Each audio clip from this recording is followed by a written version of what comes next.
मी अनाथ होतो आणि माझ्या काकांच्या गॅरेजमध्ये काम करायचो. कडाक्याच्या हिवाळ्यात अंगावर घालण्यासाठी माझ्याकडे स्वेटरही नव्हता, म्हणून मी माझ्या दिवंगत वडिलांचा जुना आणि वाळवी लागलेला कोट घातला. माझ्या काकांच्या मुलाने मला पाहिले आणि जोरात माझा कोट ओढून माझी चेष्टा केली. जोरात ओढल्यामुळे माझा कोट फाटला.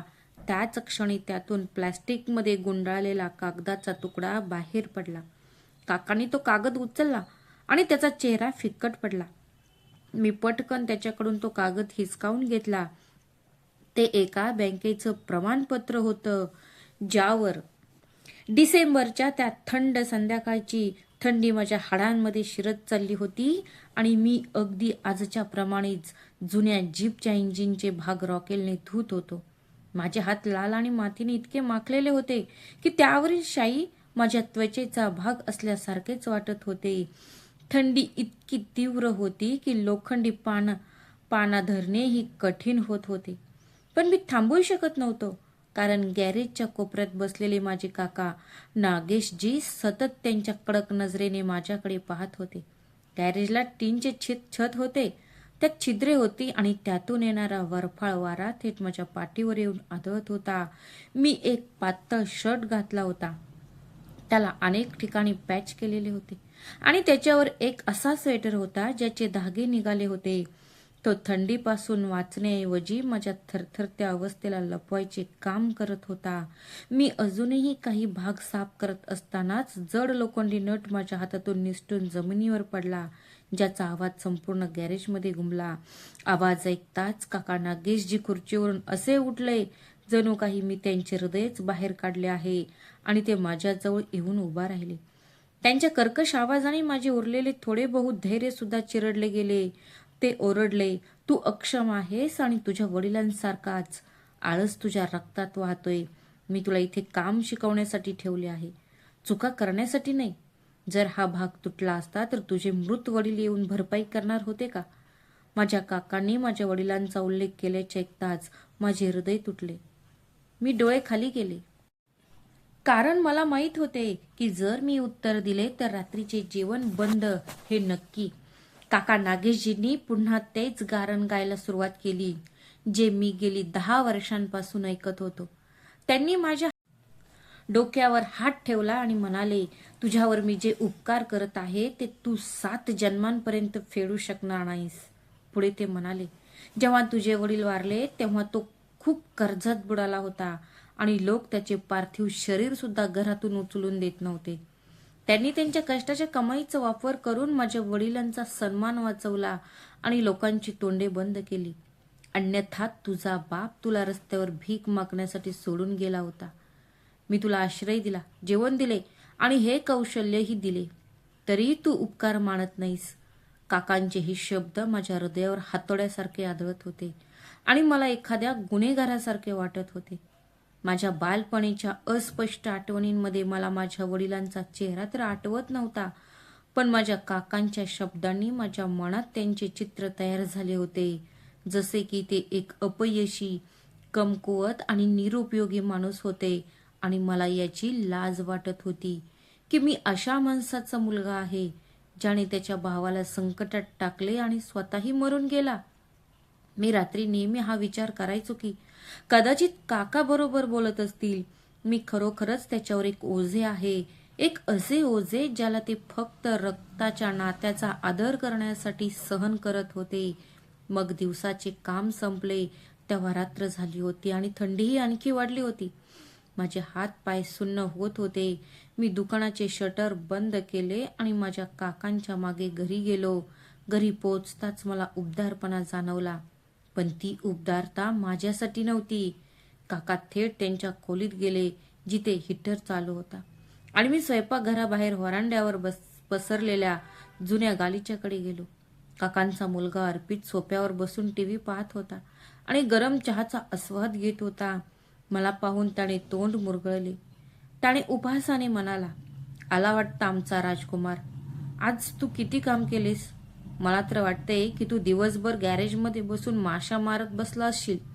माझ्या कपड्यांना मशीन ऑइलचा वास येत होता, ज्यावरून त्याने आपले नाक बंद केले आणि त्याच्या आईला म्हणजे माझ्या काकूंना म्हणाला, आई याला आधी आंघोळ करायला पाठव, त्याच्या वासाने माझं डोकं दुखू लागले आहे. मी शांतपणे उठलो आणि थंड पाण्याने तोंड धुण्यासाठी अंगणातील नळाकडे गेलो. पाणी इतकं थंड होतं की मला असे वाटले की मी बर्फाने चेहरा धुत आहे. पण माझ्याकडे दुसरा पर्यायही नव्हता. रात्रीच्या जेवणासाठी नेहमीप्रमाणे मला उरलेल्या पोळ्या आणि पातळ डाळ मिळाली, ज्याला खाऊन मी माझी भूक भागवण्याचा प्रयत्न केला. जेवण वाढू लागताच माझ्या काकूनी मला टोमणे मारला. बघ तुझे काका तुझी किती काळजी घेतात. महागाईच्या या युगात कोणीही अनाथांची काळजी करत नाही, पण तुझे हे काका तुला स्वतःच्या मुलांसारखे वाढवत आहेत. मी घास गेला पण तो माझ्या घशात काट्यासारखा टोचत होता. प्रत्येक टोमण्यासोबत एक उपकार जाणवत होते आणि प्रत्येक घोटासोबत त्या उपकाराचे वजन अजून वाढत होते. मी लगेच जेवण संपवले आणि माझ्या चटईवर जाऊन झोपलो, पण झोप माझ्या डोळ्यांपासून कोसो दूर होती. थंडीमुळे माझे दात थरथर कापत होते. माझ्याकडे फक्त एक पातळ ब्लँकेट होते, जे डिसेंबरच्या कडक थंडीशी झुंजण्यासाठी पुरेसे नव्हते.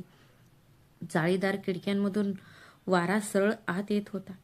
मी उबदारपणा निर्माण करण्यासाठी स्वतःला एका गुच्छात बदलले, पण माझ्या काकूंचे शब्द माझ्या मनात घुमत राहिले.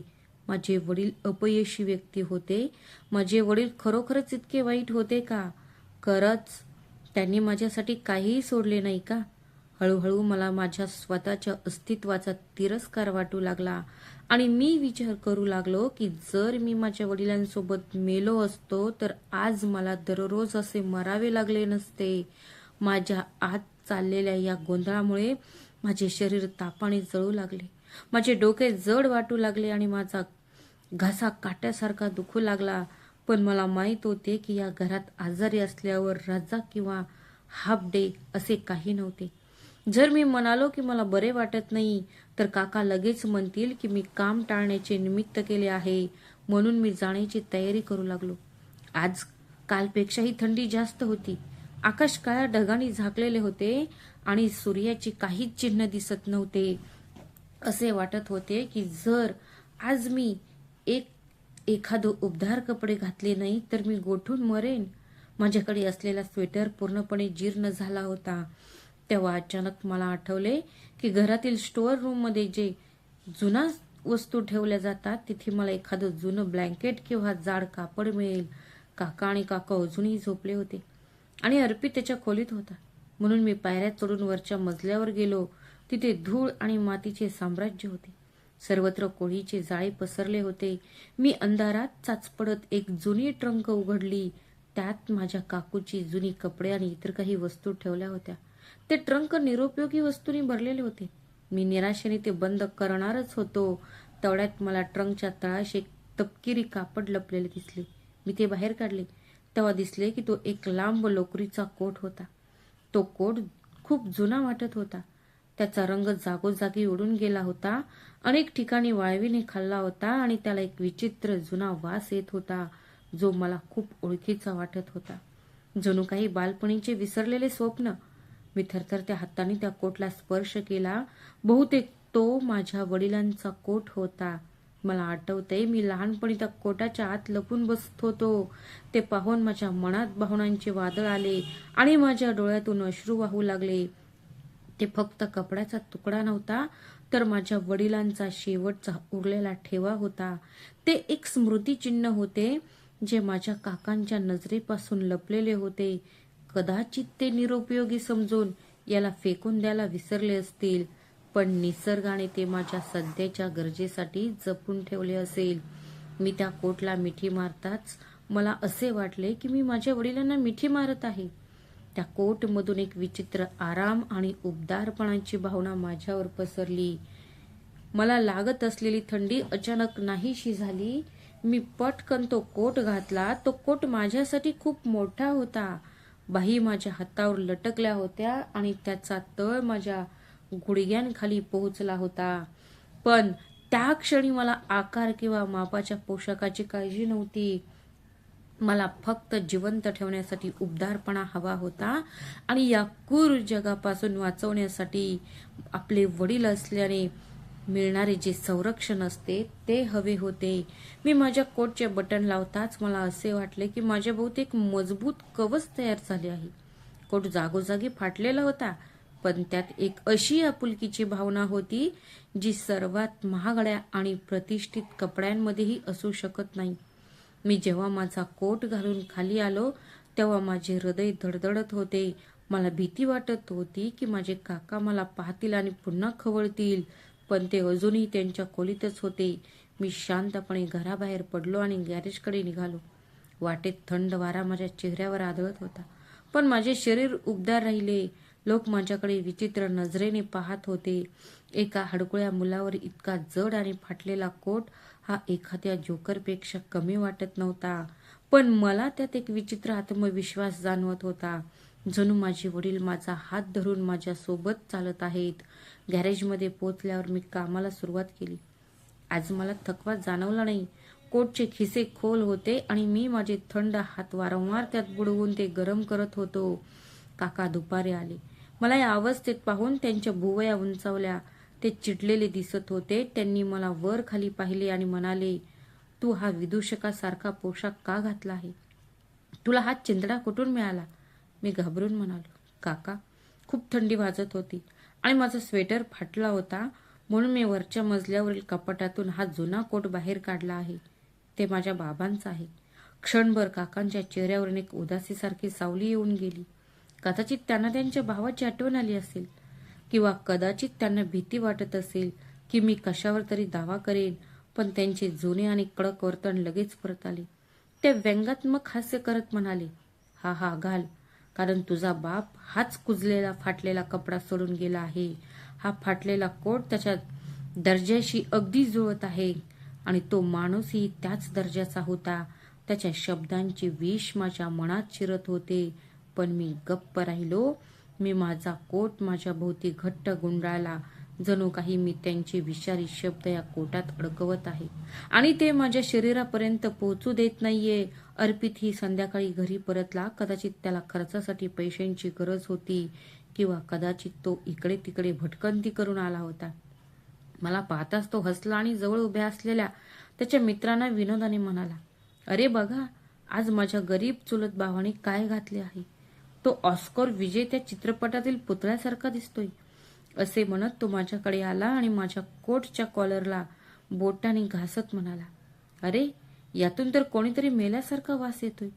हे तुला कोणत्या कचराकुंडीतून मिळाले? त्याचे मित्र हसले आणि इकडे माझ्या डोळ्यात अश्रू आले. हा कोट माझा सन्मान होता. ते माझ्या वडिलांचे स्मृतिचिन्ह होते आणि ते त्याला चिखलात तुडवत होते. मी मागे हटण्याचा प्रयत्न केला, पण अर्पितने माझा मार्ग अडवला. तो म्हणाला, अरे, तू कुठे पळत आहेस? आम्हाला पण ही मौल्यवान वस्तू दाखव. खोडसळपणा आणि अभिमानाच्या भरात त्याने माझा कोट पकडला. वाईट आणि अभिमानाने प्रेरित होऊन त्याने माझ्या कोटची सैलबाही पकडली आणि जोरात ओढली. त्याचा हेतू मला खाली फेकून देण्याचा आणि अपमानित करण्याचा होता. माझा पाय घसरला आणि मी अडखळलो, पण तरीही मी स्वतःला स्थिर ठेवले. जर अर्पित संस्कारी असता तर तो एवढ्यावरच थांबला असता, पण असं काही झालं नाही. यावेळी त्याने माझ्या कोटच्या कॉलरजवळील कापड पकडले आणि सर्व शक्तीनिशी ओढले. एक कर्कश आवाज आला. तो कापड फाटण्याचा आवाज होता, पण त्या क्षणी मला असे वाटले की माझे हृदय फाडले गेले आहे. उजवा खिसा आणि कोटचा वरचा भाग पूर्णपणे फाटलेला होता आणि त्याचे अस्तर बाहेर आले होते. माझी शंका पूर्णपणे दूर झाली होती. अर्पित आणि त्याच्या मित्रांचे शब्द माझ्या कानात घुमत होते. मी फाटलेल्या खिशावर हात ठेवला आणि अस्तराच्या आत काहीतरी असल्यासारखं वाटले, काहीतरी कठीण सामान्य गोष्टीसारखे, पण ते कापड नव्हते. मी आश्चर्याने खाली पाहिले आणि फाटलेल्या अस्त्राखाली एक कोपरा बाहेर डोकावताना दिसला. एक छोटी प्लास्टिकची पिशवी माझ्या फाटलेल्या कोटाच्या अस्त्रातून सळत गॅरेजच्या फरशीवर पडली.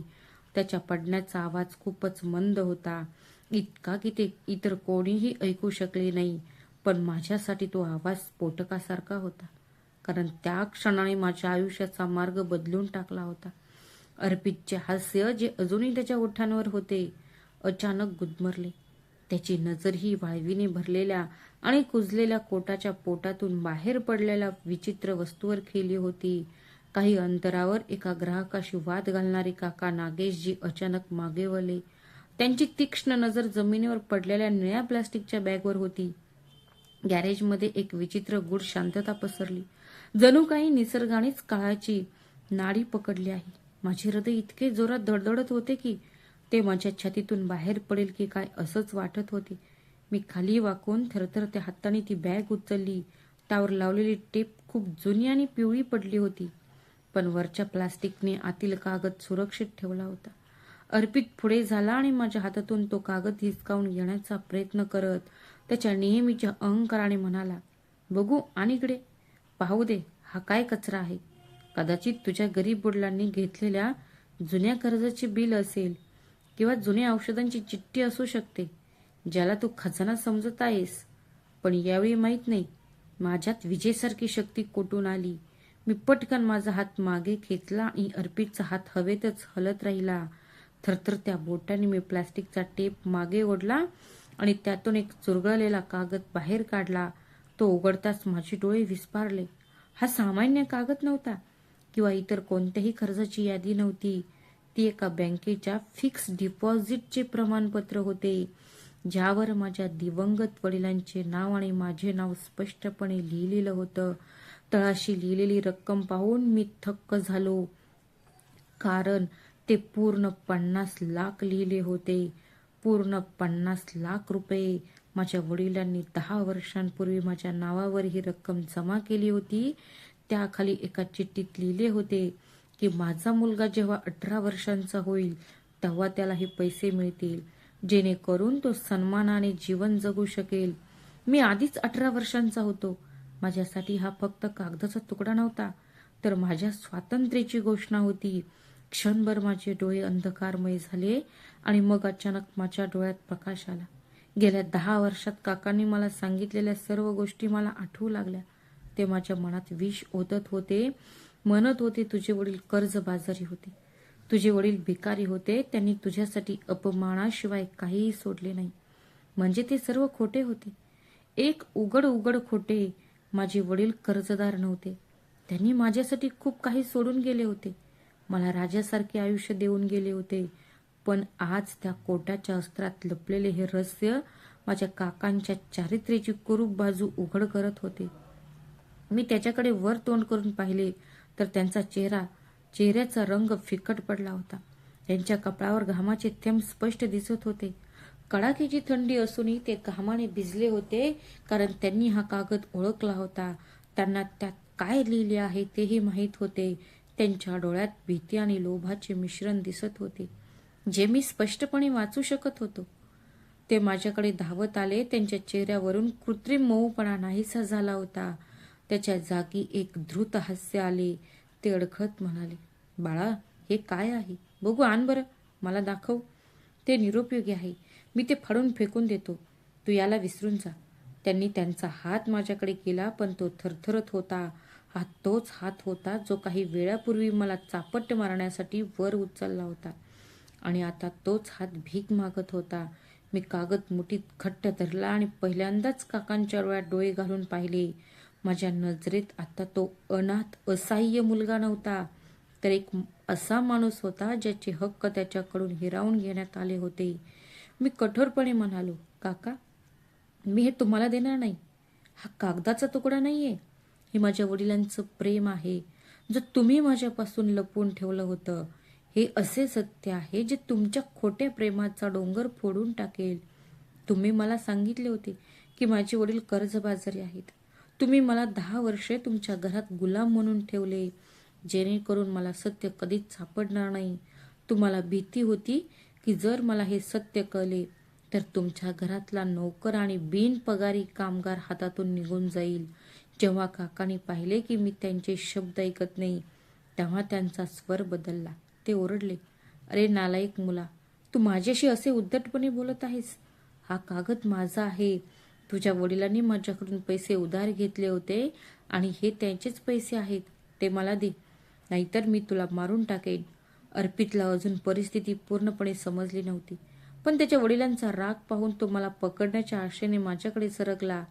त्या क्षणी मला माझ्या जीवाची भीती नव्हती. मला भीती होती ती माझ्या हातात असलेल्या वारशाची.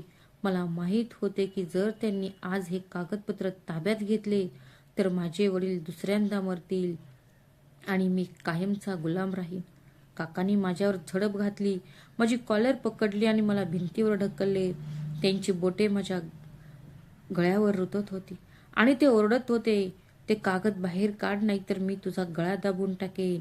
माझा जीव गुदमरत होता, माझा श्वास अडकळत होता, पण कागदावरची माझी पकड सुटत नव्हती. या संघर्षाच्या दरम्यान मला गॅरेजचा उघडा दरवाजा दिसला. मी निर्णय घेण्यासाठी एक क्षणाचाही वेळ लावला नाही. मी माझी सगळी ताकद एकवटली आणि काकांच्या पोटात जोरात कोपरा मारला. ते वेदनेने मागे हटले. अर्पितने मला पकडण्याचा प्रयत्न केला, पण मी त्याला दूर ढकलले आणि तो तेलाच्या ड्रमवर जाऊन पडला. मी वाऱ्याच्या झोकासारखा गॅरेजमधून बाहेर पडलो. बाहेर रात्रीचा अंधार आणि कडाक्याच्या थंडीने माझे स्वागत केले, पण मला आता ती थंडी जाणवत नव्हती.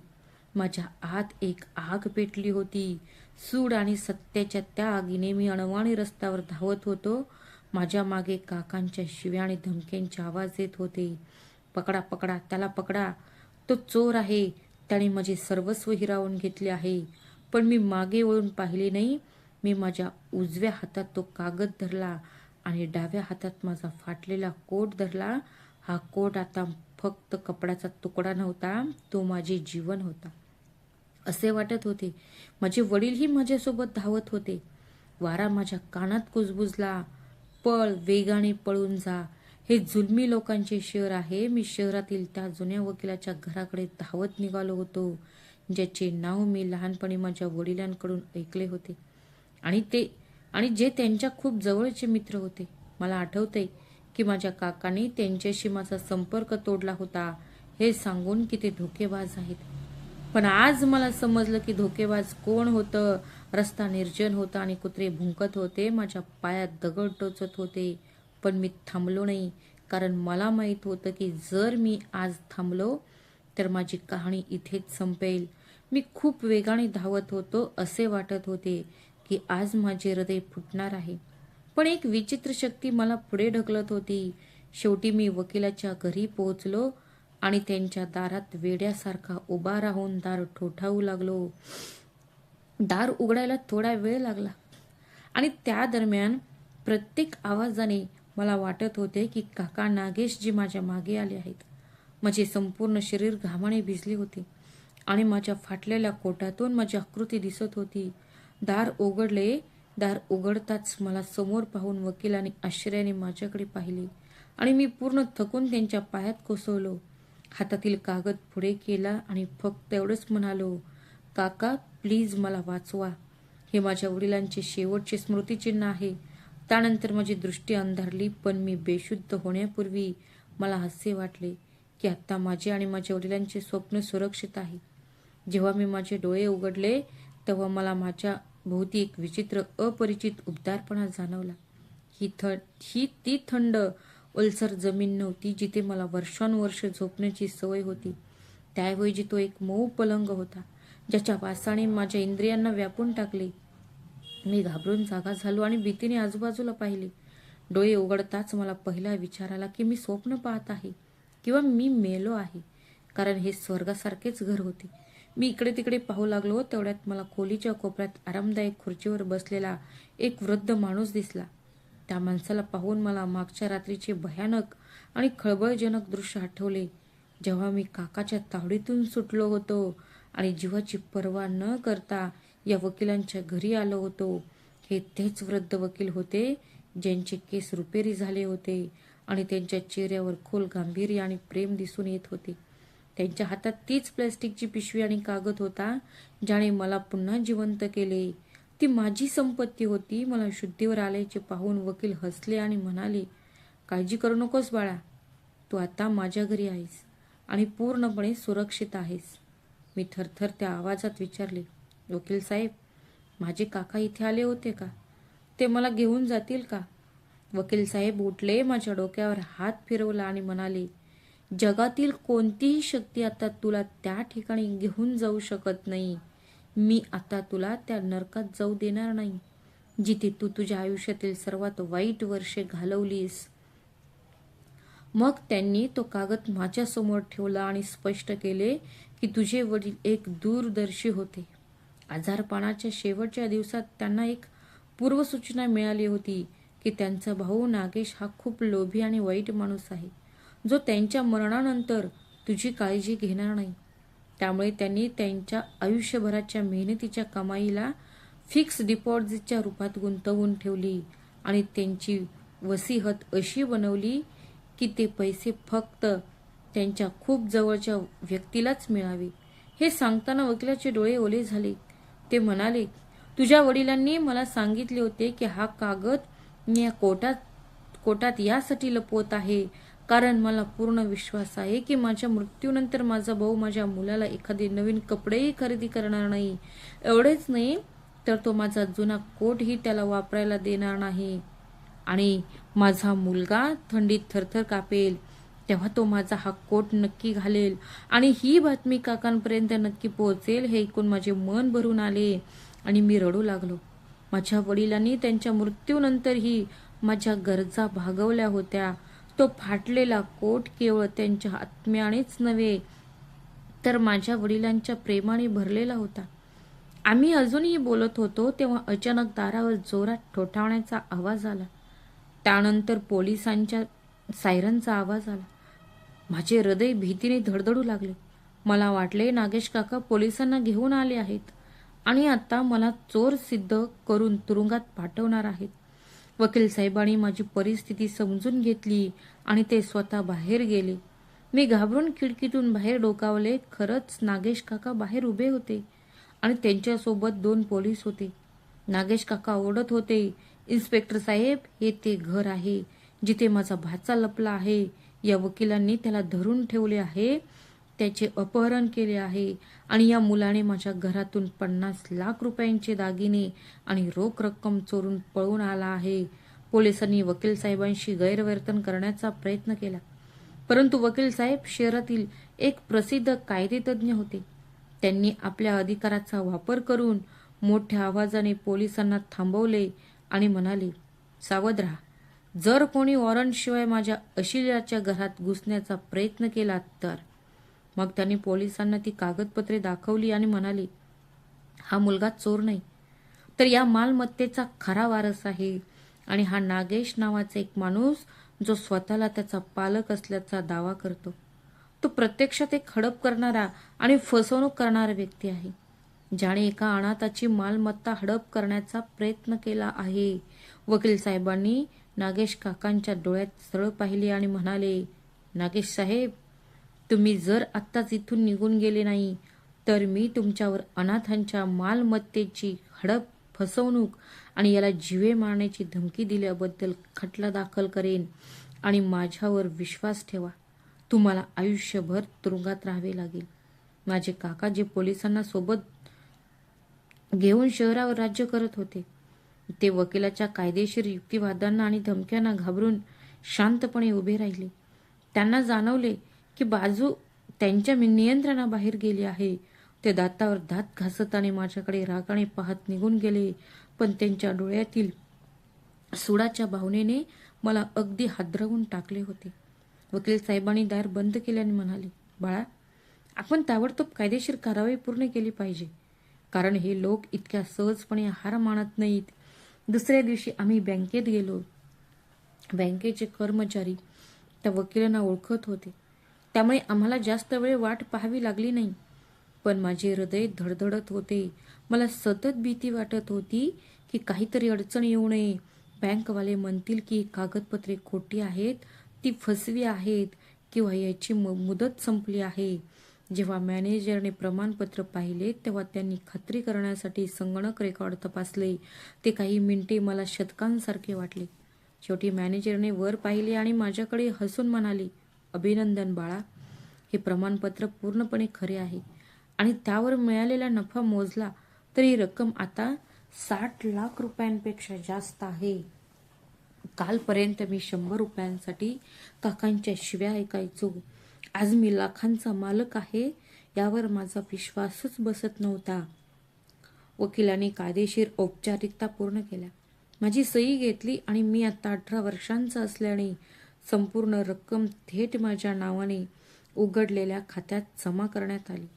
जेव्हा चेकबुक आणि ATM कार्ड माझ्या हातात आले तेव्हा माझे हात थरथरत होते. हे फक्त प्लास्टिक आणि कागदाचे तुकडे नव्हते, तर माझ्या हरवलेल्या प्रतिष्ठेची, आत्मसन्मानाची आणि स्वाभिमानाची परतफेड झाल्याची घोषणा होत होती. बँकेतून बाहेर पडताना मला असे वाटले की मी खूप मोठा झालो आहे. जेव्हा मी वकील साहेबांचे आभार मानू इच्छित होतो तेव्हा त्यांनी मला मिठी मारली आणि म्हणाले, माझे खरे बक्षीस म्हणजे आज तुमच्या वडिलांच्या आत्म्याला मिळालेली शांती. पण गोष्ट अजून संपली नव्हती, कारण आम्ही बँक सोडताच मी नागेश काकाचा मुलगा अर्पित रस्त्याच्या पलीकडे उभा राहून आमच्याकडे पाहत असल्याचे पाहिले. त्याची अवस्था खूपच वाईट होती. कदाचित काकांनी त्यांचा सगळा राग त्यांच्यावर काढला असेल. कालपर्यंत माझ्या फाटलेल्या कपड्यांचा तो मुलगा चेष्टा करायचा, आज तो माझ्याकडे पाहण्याची हिंमत करत नव्हता. मग वकिलाला म्हणालो, काका, मला काहीतरी खरेदी करायचे आहे. आम्ही एका चांगल्या दुकानात गेलो. मी स्वतःसाठी काही नवीन कपडे घेतले, पण तो फाटलेला मळलेला कोट मी तो फेकून दिला नाही. उलट मी तो एका बॅगेत सुरक्षितपणे ठेवला, कारण तो कोट माझ्यासाठी एक वरदान होता. वकिलाने मला सल्ला दिला की मी आत्ता माझे शिक्षण पूर्ण करावे आणि माझ्या वडिलांचे स्वप्न पूर्ण करावे. मी तेव्हाच ठरवले, या पैशातून व्यवसाय सुरू करण्याचा आणि माझा अभ्यास सुरू ठेवण्याचा मी दृढ निश्चय केला होता. पण सर्वात महत्त्वाचे म्हणजे आता मला मान उंच करून जगण्याचा अधिकार होता. नागेश काका यांनी अनेक वेळा समजावून सांगण्याचा आणि माफी मागण्याचा प्रयत्न केला. माझ्या नातेवाईकांना मध्यस्थी करण्यास भाग पाडले आणि म्हटले, तो मुलगा नासमज आहे, त्याला घरी परत पाठवा. पण मी आता तो मूर्ख मुलगा राहिलेलो नाही. मी त्यांच्या प्रत्येक शब्दांकडे दुर्लक्ष केले, कारण मला माहीत होते की सापाचा स्वभाव कितीही फसवला तरी तो चावतो, कारण त्याला कितीही दूध न पाजले तरीही.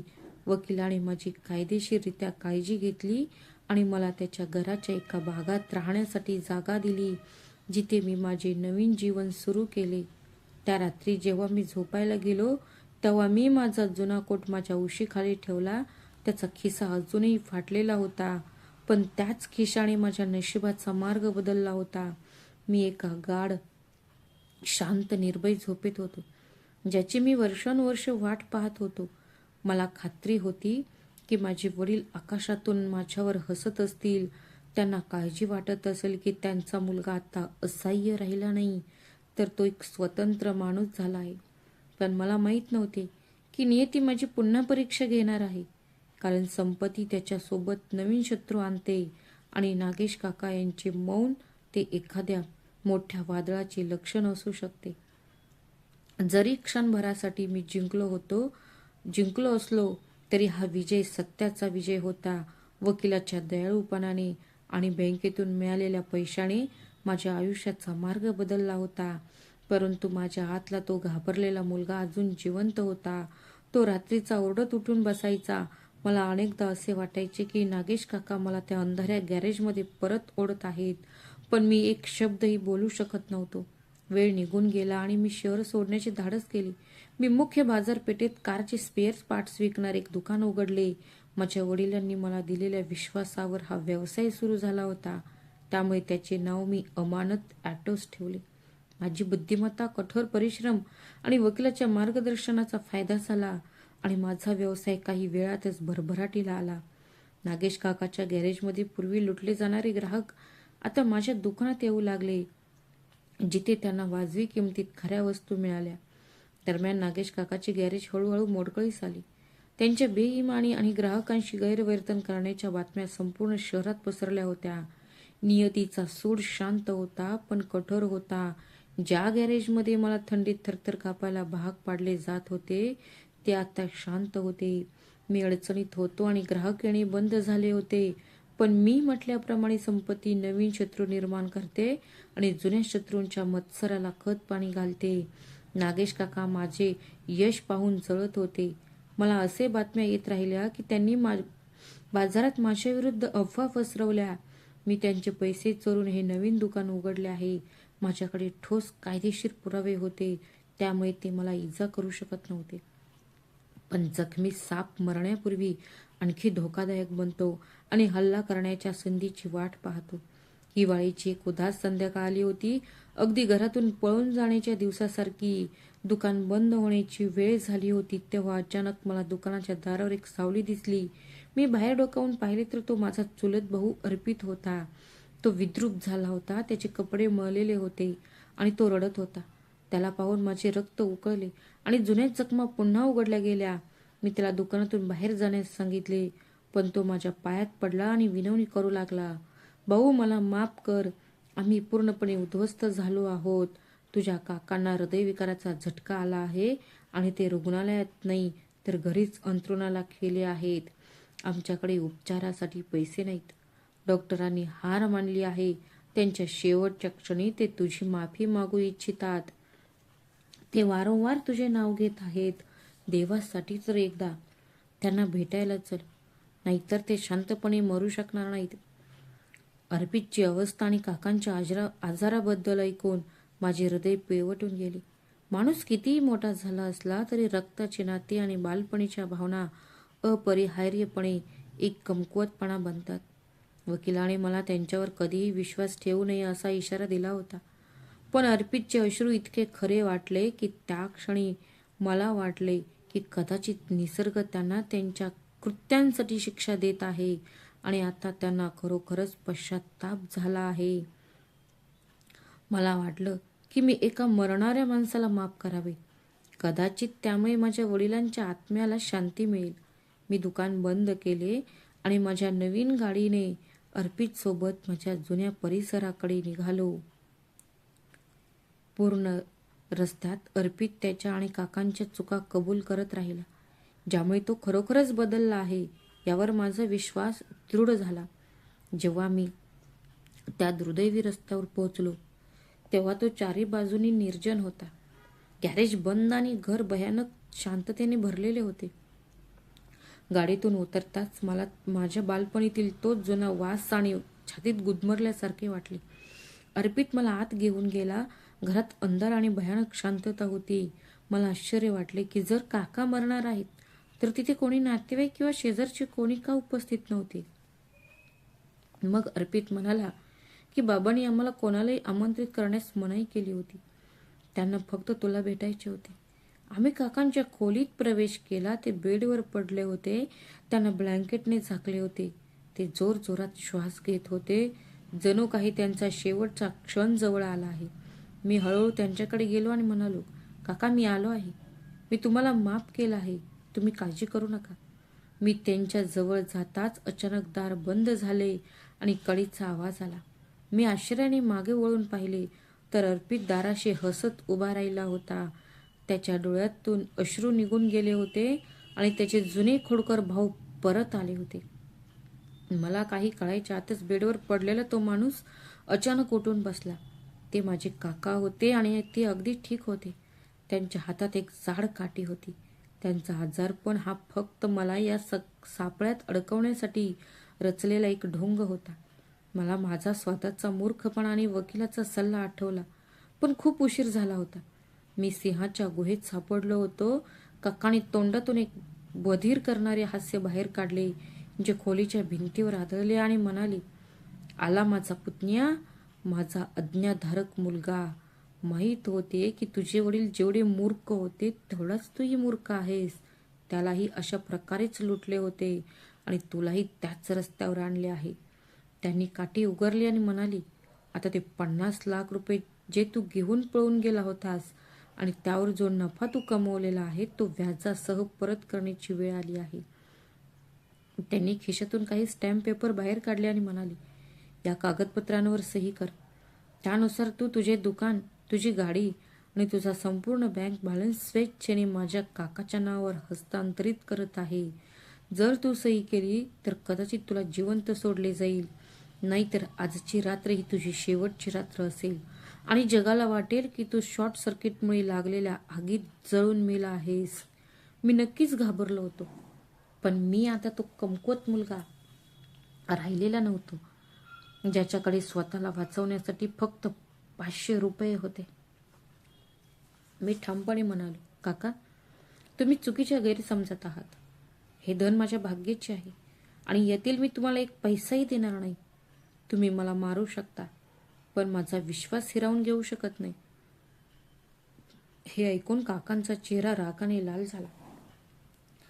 त्यांनी अर्पितला इशारा केला. अर्पित पुढे झाला आणि मागून मला पकडले. मी प्रतिकार करण्याचा प्रयत्न केला, पण ते दोघे होते आणि मी एकटाच होतो. काका पुढे झाले आणि त्यांनी माझ्या पायांवर त्यांच्या हातातल्या काठीने पूर्ण ताकदीने मारले. ती लागताच माझ्या संपूर्ण शरीरात वेदनेची लाट पसरली आणि मी जमिनीवर पडलो. त्यांनी माझे केस धरून ओढले आणि भिंतीला टेकून बसवले. अर्पित माझे हातपाय दोरीने बांधू लागला. काका माझ्या डोक्यावर उभे राहिले आणि मी सही करावी, अन्यथा ते माझे बोटे तोडतील अशी मागणी करत होते. या संघर्षादरम्यानच आणि हाणामारीत खोलीतील रॉकेलचा हीटर, जो कदाचित थंडीपासून बचाव करण्यासाठी लावला होता, तो जोरदार धडकेने जमिनीवर कोसळला. हीटरमधील तेल जमिनीवर सांडले आणि कार्पेटला लगेच आग लागली. खोलीतील जुने फर्निचर आणि कागदपत्रे पसरलेली होती. काही सेकंदातच आग तीव्र झाली. ज्वाळा बाहेर पडत होत्या आणि खोलीतील धुरांचे लोट पसरले होते. मला बांधण्यात व्यस्त असलेले काका आणि अर्पित हे दृश्य पाहून घाबरले. आग इतक्या वेगाने पसरली की दरवाजाकडे जाणारा रस्ता बंद झाला. काकांनी कागदपत्रे वाचवण्याचा प्रयत्न केला, पण आग त्यांच्या कपड्यांपर्यंत पोहोचली. घाबरून अर्पित दरवाजाकडे धावला, पण तो बंद होता. चावी कदाचित गोंधळात कुठेतरी पडली असेल किंवा काकांच्या खिशात असेल. खोलीत एक भयानक गोंधळ होता. धुरामुळे माझा श्वास गुदमरत होता, पण दोरी पूर्णपणे घट्ट झाली नव्हती.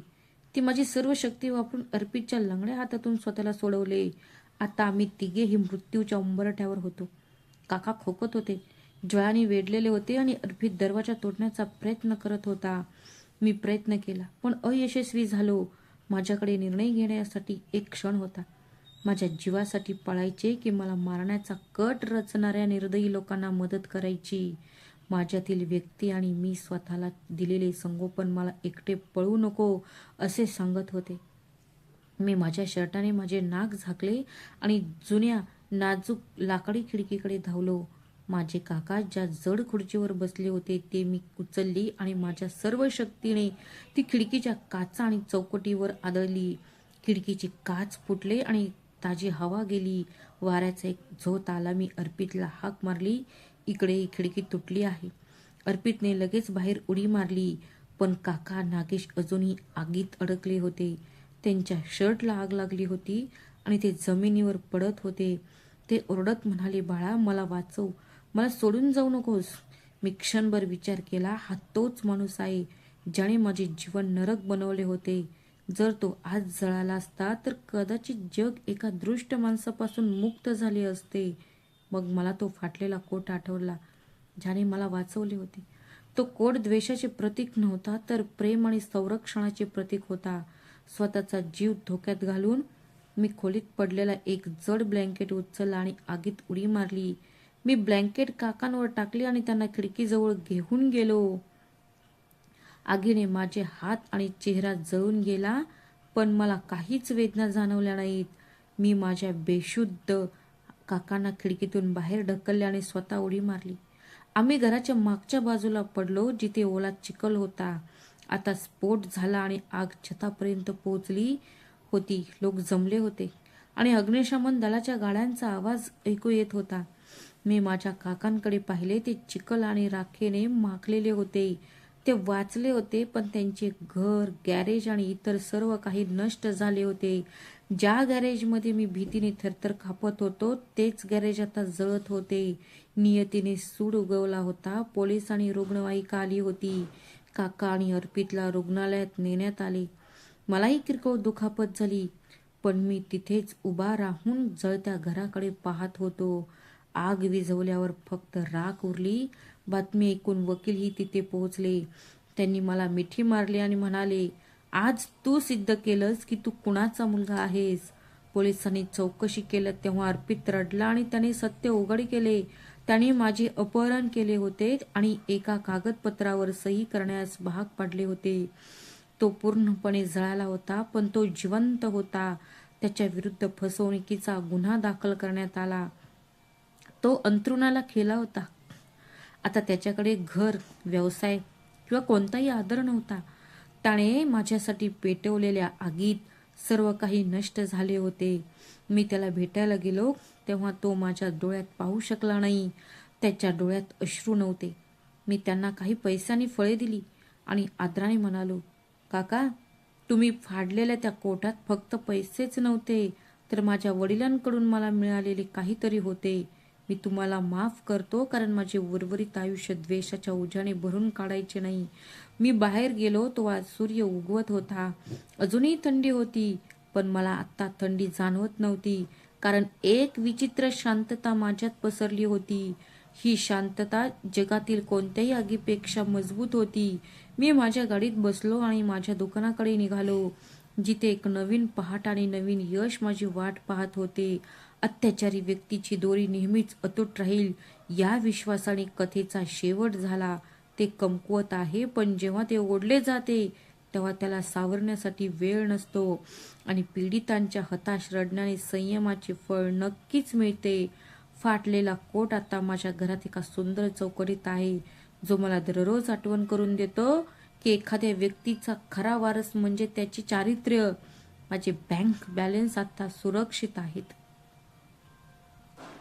तर मित्रांनो, ही होती आजची कथा.